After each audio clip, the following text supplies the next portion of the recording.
Alma. Биздин ой терскендин талаасы ушул. Буудай бышпайт, илгери бышчу экен. Илгери коондарыбыздан бери бышчу экен деп айта беришчү. Илгери бир киши азыркы ысык көл турган жерди көргөзүп, илгери бул жерде көл жок эле, качан көл болуп калган дегенди мен кийин тарыхый китептерден окудум. Ошондуктан илгери дегени качан, кайсыл доордо болгонун болжош кыйын. Мен болсо атаң кырай, ошо кезде төрөлсөм эмне, алмасынан аябай жейт элем дей берчүмүн.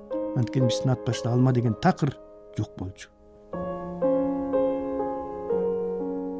Эне чоңойсом сөзсүз алмасы бар ысык көлдөн айылдам десем, энем мени ого өтерди элбектетип, алма жеген кыздар аябай сулуу болот деп койчу.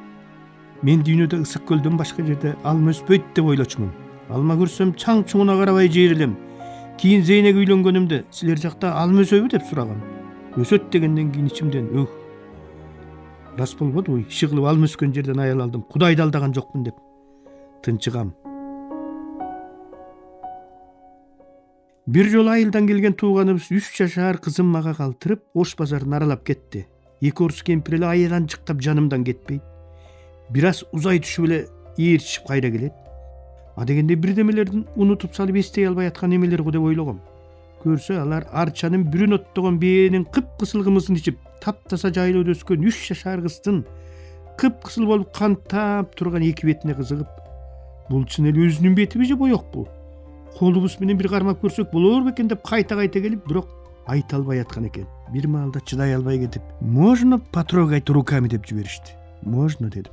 Орус кемпирлердин бири, андан кийин экинчиси, дегенде жарылып кете турган буюмду көрүп аткансып, кыздын майда тамырлары тарам болуп тамылжып турган бетине сөөктөй куп-куу болгон сөөмөйлөрүн өтө эле секин, этият тийгизип, анан кайта басып көрүп, сыйпап көрүп, боек эмес экенине, өзүнүн бет экенине көстөрүш эткен соң, аябай таң калып, аябай сонуркап, "О боже, какая прелесть" деп баштарын чайкап, кобураган бойдон кетип баратканы эсимде.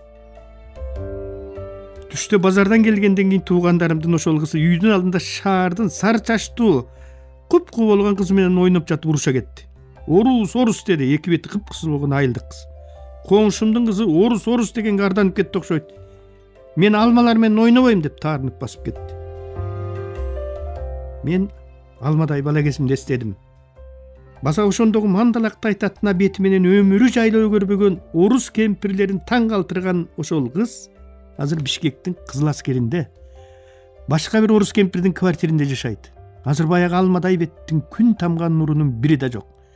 Кыш-кыштай тесиктин түтүнүн жута берип, куп-куу болгон кызы уултурып, жума сайын састым болуп жыгылган балдарынын бирин жетелеп, бирин көтөрүп алып доктурдан чыкпай, куп-куу болгон турмушуна будаланып, үй күчкө айланып бала басты болуп олтуруп калды.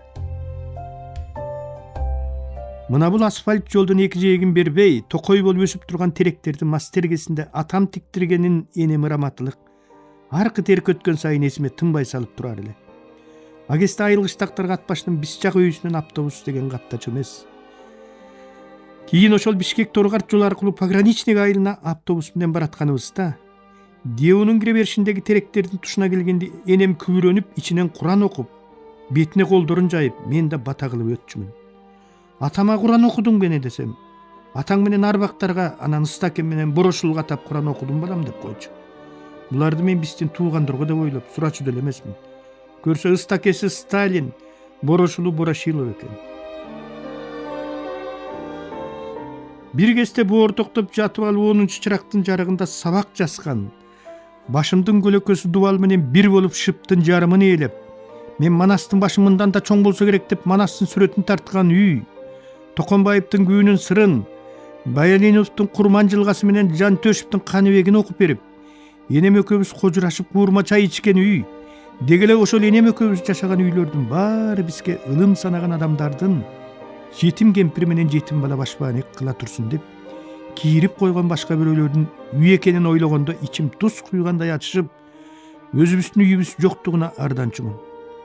Арданган менен кезде энем экөөбүздүн үй чүргөп алганга кудуретибиз кайдан жетмек эле.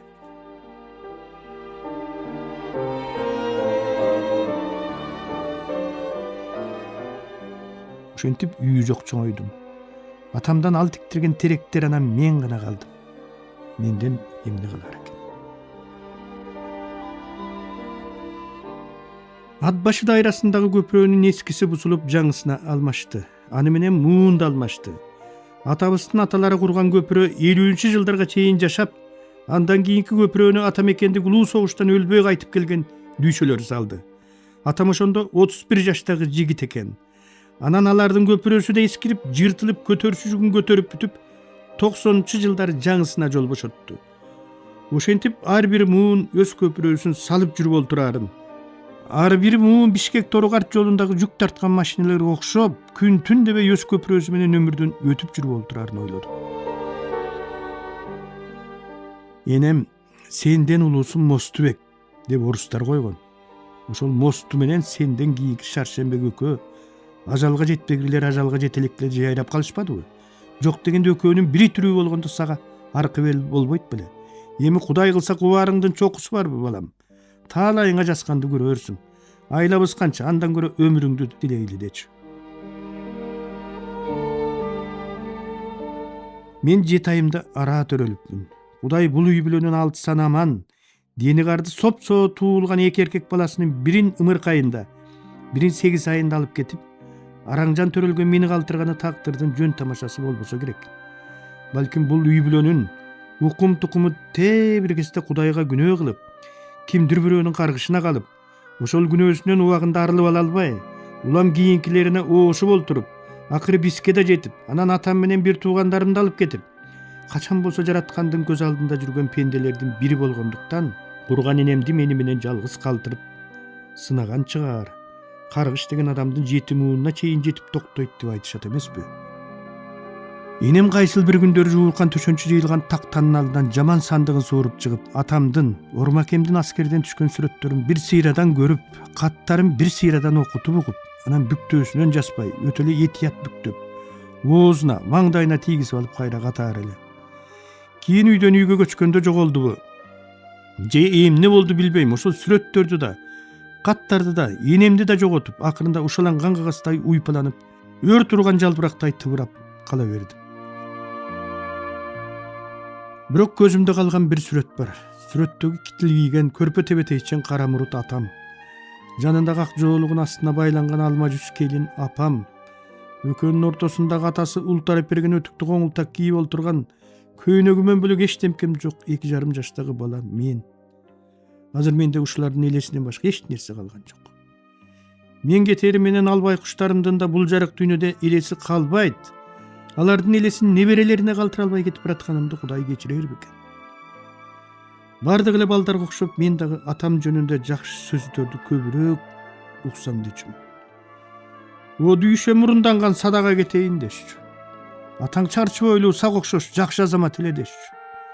Атаң мурутчан, узун бойлуу, сөөк сактуу жигит эле. Сен атаң окшобой иттин уйгагындай жапырайып, апаң Нурбүбүгө окшоп калыпсың дешчү. Мен биздин көчөдөгү улуу кишилердин оозунан ушул 3 гана сөз тукчумун. Атамдын да, апамдын да кандай кишилер экендиги мага таптакыр белгисиз болгондугуна карабастан, мен бардык эле эркек балдар сыяктуу атам окшош болгум келе берчү. Айылдын жакшы чыккан балдар кыздары тууралуу сөз болсо эле, анын атасы мыкты эмеспи деп айтышчу. Ушул бир сөз тынчымды аябай алчу. Мен да атасы мыктылардай мыкты болгум келип, мыкты болсом өлгөн атам да мыкты боло тургансып, уктарда жатып алып чабалактап ичимден канткенде мыкты болом деп күйүп жанаар элем. Сен апаң Нурбүбүгө окшоп калыпсың деген сөз мага абдан оор тийип, шагымды сындырып, кадимкидей ардантып, кемсинтип жиберчү. Ушул сөздү укканда күйүп келаткан отко суу төгүп ийгендей быкшып, демим сууп, ындыным өчө түшчү.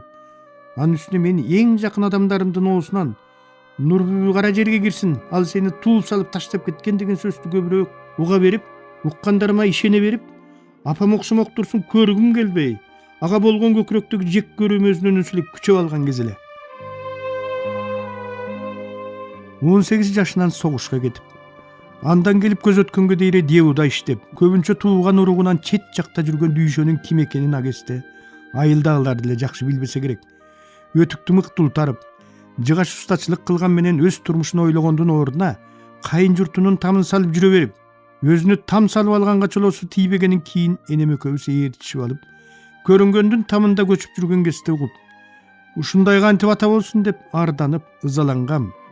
Бир күнү Казыбек айылында жашаган Оторбаев Табыш аке, Biz anda diýuda turçubuz. Düýşakenin karandаш bilen taktayga, gede kagazga birdemelerdi çiýmelej alyp jürgenini görgem.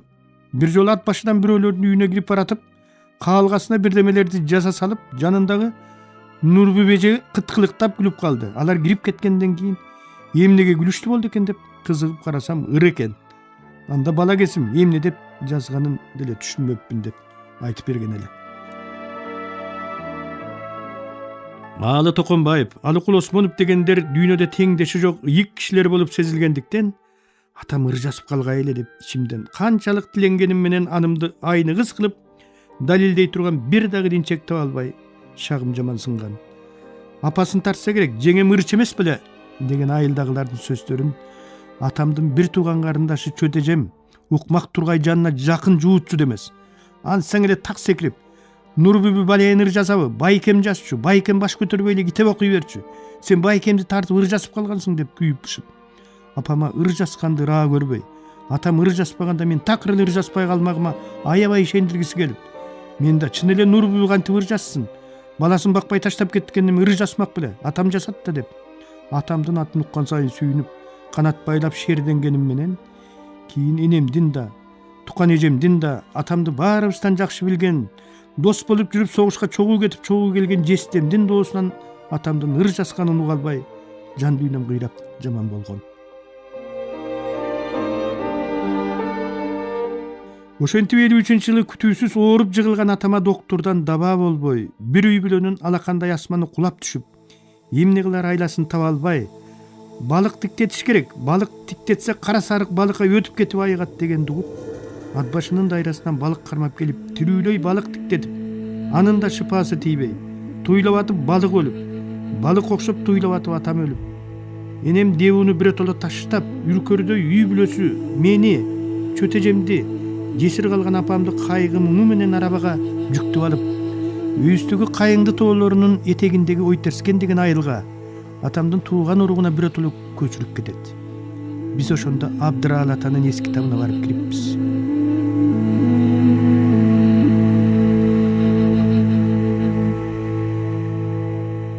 Күйөөсү дүйшөлгөндөн көп өтпөй эле көчкөндөн отун артат, өлгөндөн катын артат болуп, айылдагы катыны барынын да, катыны жогунун да ниети бузулуп, согуштан кайтпай калгандардын жесирлерине үйлөнө берип чапкенедей көп чыккан кишилердин баарынын апам Нурбүбүгө көзү түшө баштайт.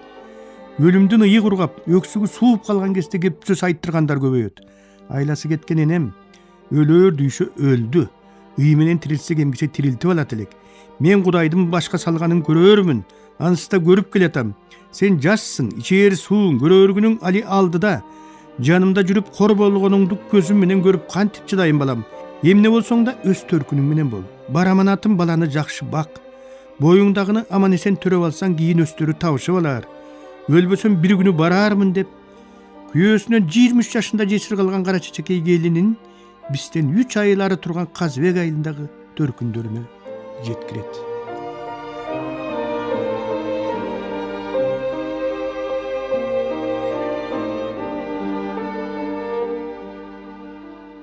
Ушентип менин балалыгым тайкилеримдин колуна өтөт.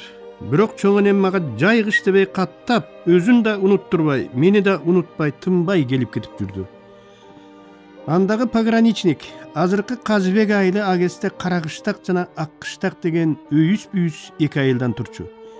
Эски кишилер тамырлап алган Каракыштагынан көчкүлөрү келбей, жаштар эски кыштакты чанып жаңы кыштакка ооп, Аккыштак барган сайын жаңырып, там ташка толуп, мектеп, клуб, дүкөн ошо жака түшүп, Кытай калпак радиолор сайрап, бара-бара чет келтебиктин этегиндеги Каракыштак карайып, бозоруп, суюлуп, азайып олтуруп жок болуп кетти. Менде азыр ошол жок болгон Каракыштактын жем салгандан кийинки уй жалап кеткен жыга чакырдай тастайган бос жаңгыл кокту колотторунун гана элеси калды.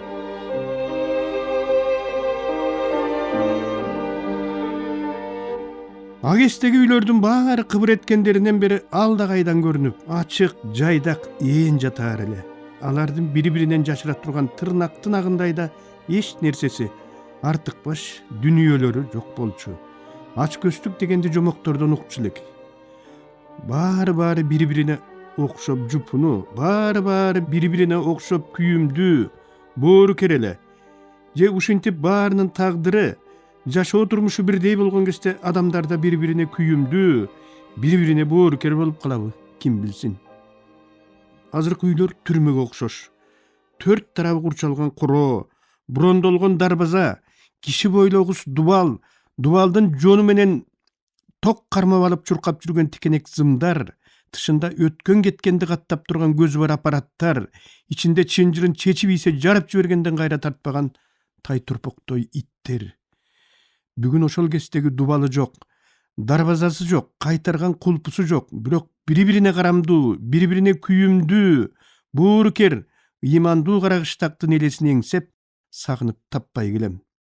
Биздин акчалуу жигиттер дал ушундай дубалы жок, эшиктерине кулпу салынбаган, бири-биринен жашыра турган эч нерсеси жок айыл салып, ал жерге жалаң бири-бирине күйүмдүү, боорукер, ыймандуу адамдарды алып барып жашашса, мен өмүр бою ошол жакта жашаш үчүн түнү менен көчүп кетер элем.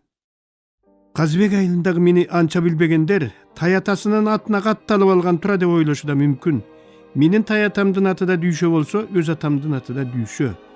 Улуу таякем Жуманын атасы Орозалы, эл үкү деп коюшчу экен. Кичүү таякем Жумаманбет менен Нурбүбүнүн атасы Дүйшө экөө бир тууган. Бул үй бүлөдөгү эки кемпир, Орозалынын жесири Батма таянем менен өз таятам Дүйшөнүн жесири Аяткан таянем бир үйдө жашады. Жалгыз жетим болгон менен эки таянем болду.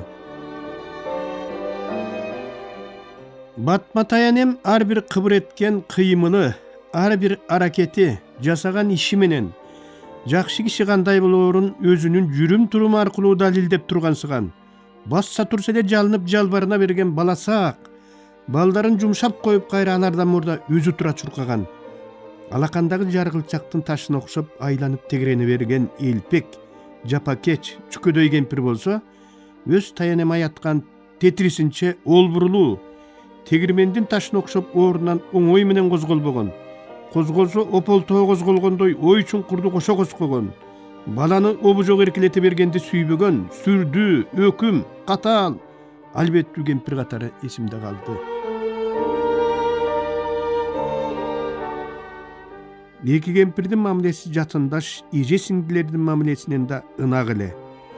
Кичүүсү улуусунун алдынан кыя өтпөй ийменип, качан болсо эжекелеп, бирин-бири тээк тутуп, бир көгөндүн бурчагына окшоп бирин-бирине байланып турган түйүндү чечип алгандан чочулап, айын күнүн айлангансып Батмасы Аятканын айланып турса, Аятканы Батмасын айланып, жанында жарым күн жок болсо жалгызсырап, ансыз өзүн толук сезбей бөксө сезип, бүтүн сезбей жарты сезип, жанында жүргөндө колунан түшүрүп жиберип сындырып алчу аялуу буюмун аягандай аяп мамиле кылаар эле.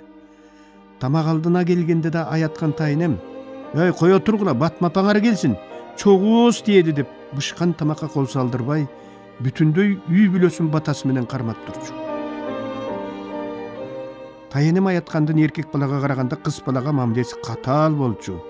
Бир жолу узунуман түшүп жатса мени аттап кеткен секелек кызды тарт артка каракчы, эркекти аттабай жүр, туубай каласың деп бакырганы күнү бүгүнкүдөй кулагымда жаңырып турат.